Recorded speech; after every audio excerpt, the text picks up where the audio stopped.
गुरु ब्रह्म महिमा अलेख शरण। नमस्कार दर्शक वृंद, आपण मानंकु आजिर राशिफल कार्यक्रम मु एस कुमार स्वागत जनाऊँगी।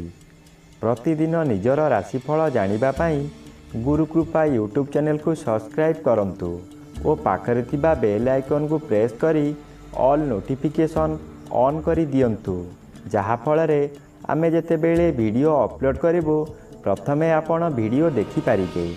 आमर यही वीडियो रे आपण संपूर्ण पंचांग सहित मेष ठारू मीन पर्यंत 12 गोटी राशिर राशिफल विषय रे जानि पारिबे।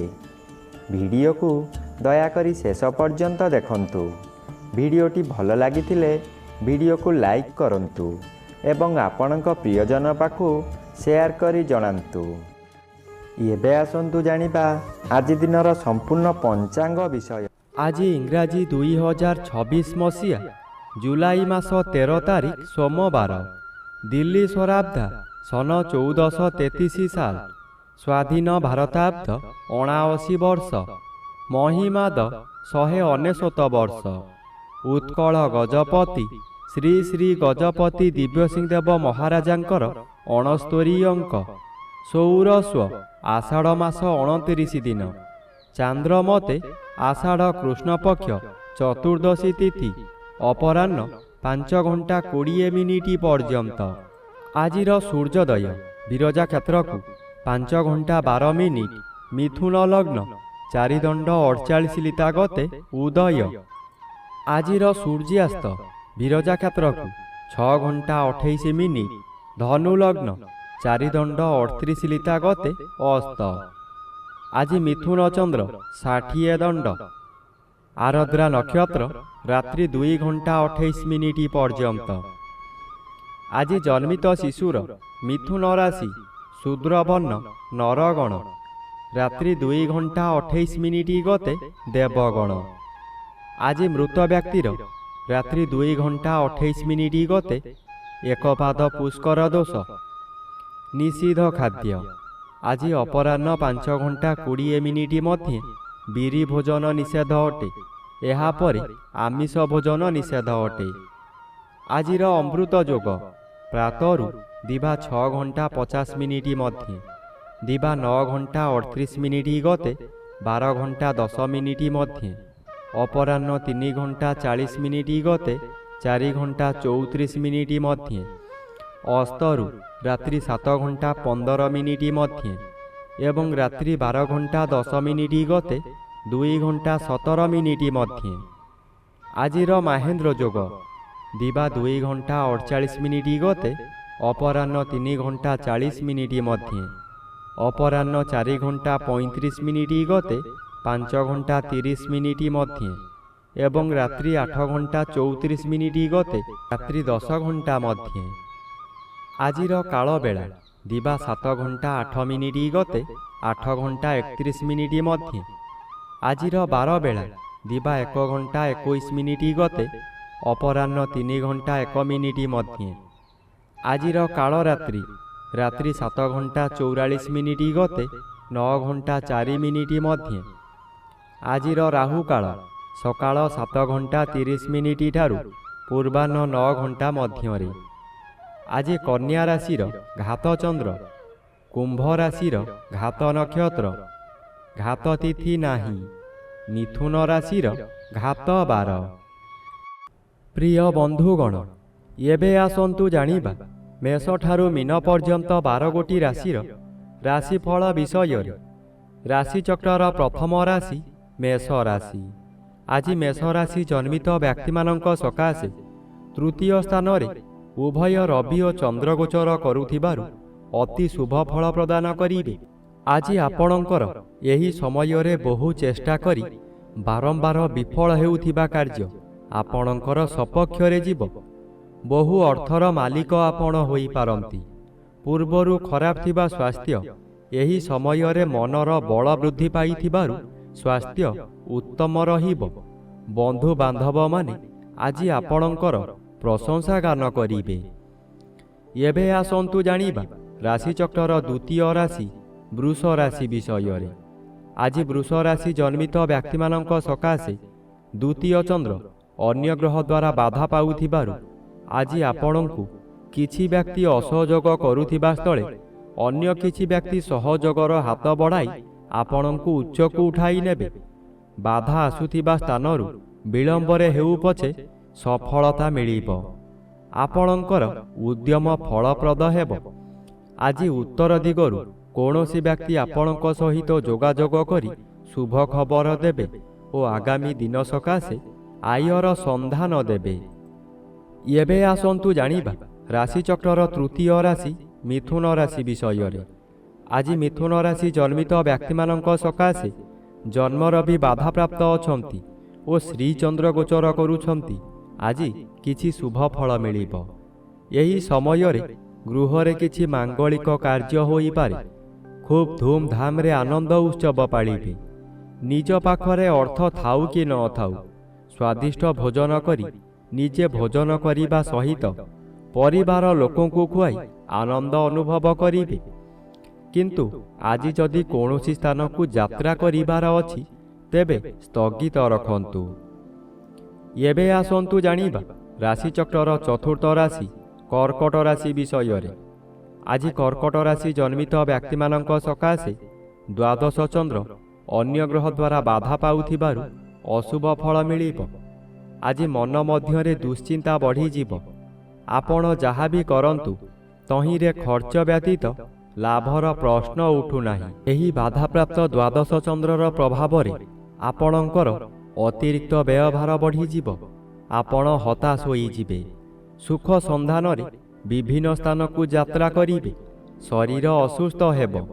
ଆଜି ଆପଣ ନିଜ ଇଚ୍ଛାରେ କାର୍ଯ୍ୟ କରି ବିପଦରେ ପଡ଼ିବେ।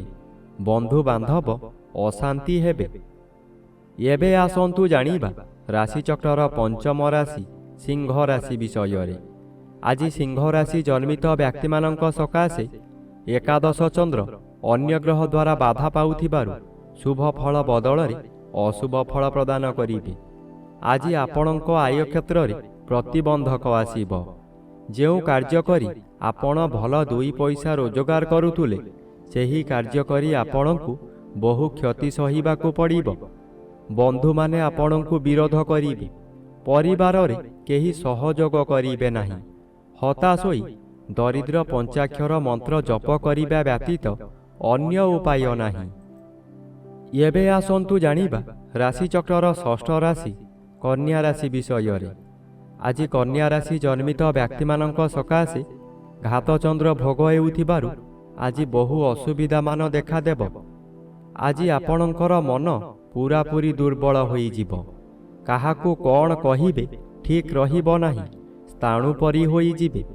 ଆଜି ହଠାତ୍ କୌଣସି ଦୁଃଖ ଖବର ପାଇ ନିରୁତ୍ସାହିତ ହୋଇଯିବେ। କର୍ମକ୍ଷେତ୍ରରେ ଅପଯଶ ଓ ଅପମାନ ମିଳିବ। ଆଜି ଉଚ୍ଚ ସ୍ଥାନରୁ ପତନ ଯୋଗ ମଧ୍ୟ ରହୁଛି। ଏପରିକି ନିଜ ଗୃହରେ ମଧ୍ୟ କିଛି ଦୁର୍ଘଟଣା ଘଟିପାରେ। ଏବେ ଆସନ୍ତୁ ଜାଣିବା ରାଶିଚକ୍ରର ସପ୍ତମ ରାଶି ତୁଳା ରାଶି ବିଷୟରେ। ଆଜି ତୁଳା ରାଶି ଜନ୍ମିତ ବ୍ୟକ୍ତିମାନଙ୍କ ସକାଶେ ନବମ ଚନ୍ଦ୍ର ବାଧାପ୍ରାପ୍ତ ଅଛନ୍ତି। ଶୁଭ ଫଳ ପ୍ରଦାନ କରିବେ। ଆଜି ଆପଣ ଯେଉଁ କାର୍ଯ୍ୟ କରିବାକୁ ଚାହିଁବେ ତହିଁରେ ସଫଳତା ମିଳିବ। ବିଶେଷ କରି ଏହି ସମୟରେ ଜନମଙ୍ଗଳ କାର୍ଯ୍ୟକ୍ରମରେ ଯୋଗ ଦେଇପାରନ୍ତି। ଜନହିତକର କାର୍ଯ୍ୟ କରି ଉଚ୍ଚ ପ୍ରଶଂସା ପାଇବେ। ଚତୁର୍ଦିଗରୁ ସମ୍ମାନ ମିଳିବ। ଖୁସିରେ ଦିନ କାଟିବେ। ଏହି ସମୟରେ ଆପଣଙ୍କ ଭାଗ୍ୟରେ ପରିବର୍ତ୍ତନ ହୋଇଯିବ। ଏବେ ଆସନ୍ତୁ ଜାଣିବା ରାଶିଚକ୍ରର ଅଷ୍ଟମ ରାଶି ବିଛା ରାଶି ବିଷୟରେ। ଆଜି ବିଛା ରାଶି ଜନ୍ମିତ ବ୍ୟକ୍ତିମାନଙ୍କ ସକାଶେ ଅଷ୍ଟମ ରବି ଓ ଅଷ୍ଟମ ଚନ୍ଦ୍ର ଉଭୟ ଅନ୍ୟ ଗ୍ରହ ଦ୍ୱାରା ବାଧାପ୍ରାପ୍ତ ଅଛନ୍ତି। ଅଶୁଭ ଫଳ କମ୍ ମିଳିବ। ପୂର୍ବରୁ ଥିବା ବନ୍ଧୁ ବିବାଦ ଆଜି ସ୍ଥଗିତ ରହିପାରେ। ଯାହା ଅଧିକ କ୍ଷତି ହେବାର ଥିଲା ସେଠାରେ ଅଳ୍ପରେ କ୍ଷୟକ୍ଷତି ହେବ। କୌଣସି ଦୈବୀ ଶକ୍ତି ଆପଣଙ୍କୁ ସାହାଯ୍ୟ କରିବ। ତଥାପି ଦୁର୍ଘଟଣାକୁ ଏଡ଼ାଇ ଦେଇ ହେବ ନାହିଁ। ତାହା ଶାରୀରିକ ହେଉ କିମ୍ବା ମାନସିକ।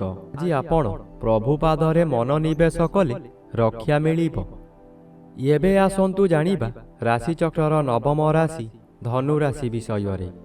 ଆଜି ଧନୁ ରାଶି ଜନ୍ମିତ ବ୍ୟକ୍ତିମାନଙ୍କ ସକାଶେ ସପ୍ତମ ସ୍ଥାନରେ ଚନ୍ଦ୍ରଗୋଚର କରୁଥିବାରୁ ଆଜି ଆପଣଙ୍କର ପ୍ରତ୍ୟେକ ଦିଗରୁ ଶୁଭଫଳ ମିଳିବ। ଏହି ସମୟରେ ଚାକିରି ନ ପାଉଥିବା ବ୍ୟକ୍ତି ଚାକିରି ପାଇପାରନ୍ତି। ଚାକିରି କରୁଥିବା ବ୍ୟକ୍ତିମାନଙ୍କର ପଦୋନ୍ନତି ହୋଇପାରେ। ବ୍ୟବସାୟ କରୁଥିବା ବ୍ୟକ୍ତି ଅଧିକ ବ୍ୟବସାୟକୁ ବୃଦ୍ଧି କରିପାରନ୍ତି। ଉତ୍ତମ ରୂପେ ବ୍ୟବସାୟ ଚାଲିବ। ଆଶାଠାରୁ ଅଧିକ ଲାଭ କରିବେ। ଆଜି ପରିବାରକୁ ନୂତନ ବନ୍ଧୁ ଆସିପାରନ୍ତି। ଏବେ ଆସନ୍ତୁ ଜାଣିବା ରାଶିଚକ୍ରର ଦଶମ ରାଶି ମକର ରାଶି ବିଷୟରେ। ଆଜି ମକର ରାଶି ଜନ୍ମିତ ବ୍ୟକ୍ତିମାନଙ୍କ ସକାଶେ ଷଷ୍ଠ ସ୍ଥାନରେ ରବି ଓ ଚନ୍ଦ୍ର ଉଭୟ ଗୋଚର କରୁଛନ୍ତି ଶୁଭ ଫଳ ପ୍ରଦାନ କରିବେ। ଆଜି ଆପଣଙ୍କ ପରିବାର ମଧ୍ୟରେ ହସ ଖୁସିର ଉତ୍ତମ ବାତାବରଣ ଖେଳିଯିବ। ବିଗତ ଦିନମାନଙ୍କରେ ଆପଣ ପ୍ରତ୍ୟେକ କାର୍ଯ୍ୟରେ ଫେଲ୍ ମାରିଥିଲେ। ଏବେ ଯେଉଁ କାର୍ଯ୍ୟ କରିବାକୁ ଆଗ୍ରହ ପ୍ରକାଶ କରିବେ ତହିଁରେ ସଫଳତା ନିଶ୍ଚୟ ମିଳିବ। ଷଷ୍ଠ ଚନ୍ଦ୍ର ଆର୍ଥିକ ଦୃଷ୍ଟିରେ ଉନ୍ନତି ଆଣେ। ଆପଣ ଯେଉଁ ବ୍ୟବସାୟ କରୁଛନ୍ତି ତହିଁରେ ଆଶାଠାରୁ ଅଧିକ ଆୟ କରିବେ। ଏବେ ଆସନ୍ତୁ ଜାଣିବା ରାଶିଚକ୍ରର ଏକାଦଶ ରାଶି କୁମ୍ଭ ରାଶି ବିଷୟରେ। ଆଜି କୁମ୍ଭ ରାଶି ଜନ୍ମିତ ବ୍ୟକ୍ତିମାନଙ୍କ ସକାଶେ ପଞ୍ଚମ ରବି ଓ ପଞ୍ଚମ ଚନ୍ଦ୍ର ଉଭୟ ବାଧାପ୍ରାପ୍ତ ଅଛନ୍ତି। ଆଜି ଆପଣଙ୍କର ଜ୍ଞାନ ବହୁ ଗୁଣରେ ବଢ଼ିଯିବ। ମସ୍ତିଷ୍କ ଥଣ୍ଡା ରହିବା କାରଣରୁ ପ୍ରତ୍ୟେକ କାର୍ଯ୍ୟ କରିବା ପୂର୍ବରୁ ଭଲ ଭାବରେ ଚିନ୍ତା କରିବେ। ଆଜି ବିଦ୍ୟାର୍ଥୀମାନେ ଯାହା ପାଠ ପଢ଼ିବେ ତାହା ସବୁଦିନ ସକାଶେ ମନ ମଧ୍ୟରେ ଛାପି ହୋଇ ରହିଯିବ। ଏହି ସମୟରେ ଆପଣଙ୍କୁ ପ୍ରବଳ କ୍ଷୁଧା ଜାତ ହେବ। ଭଲ ଭଲ ଜିନିଷ ତଥା ଗରିଷ୍ଠ ଖାଦ୍ୟ ଖାଇ ପେଟ ରୋଗର ମୂଳଦୁଆ ପଡ଼ିପାରେ। ଏବେ ଆସନ୍ତୁ ଜାଣିବା ରାଶିଚକ୍ରର ଦ୍ୱାଦଶ ବା ଶେଷ ରାଶି ମୀନ ରାଶି ବିଷୟରେ। ଆଜି ମୀନ ରାଶି ଜନ୍ମିତ ବ୍ୟକ୍ତିମାନଙ୍କ ସକାଶେ ଚତୁର୍ଥ ଚନ୍ଦ୍ର ଅନ୍ୟ ଗ୍ରହ ଦ୍ୱାରା ବାଧା ପାଉଥିବାରୁ ଅଶୁଭ ଫଳ ପ୍ରଦାନ କରିବେ। ଆଜି ଆପଣ ଅର୍ଥ ସକାଶେ ବିକଳ ହୋଇ ଚତୁର୍ଦିଗ ଭ୍ରମଣ କରିବେ, କିନ୍ତୁ କୌଣସି ସୁଫଳ ମିଳିବ ନାହିଁ। କଥାରେ ଅଛି, ଯେଣେ ଇଚ୍ଛା ତେଣେ ଯା, କର୍ମ ଘେନି ବୁଲୁଥା। ଆଜି ଆପଣ ଯାହା ବି କରନ୍ତୁ ଖାଲି ଅର୍ଥହାନି ହେବା ଛଡ଼ା ଲାଭ ହେବାର ପ୍ରଶ୍ନ ଉଠୁନାହିଁ, ଯାହାଦ୍ୱାରା ମାନସିକ ଚାପରେ ଆପଣ ବିଚଳିତ ହୋଇଯିବେ।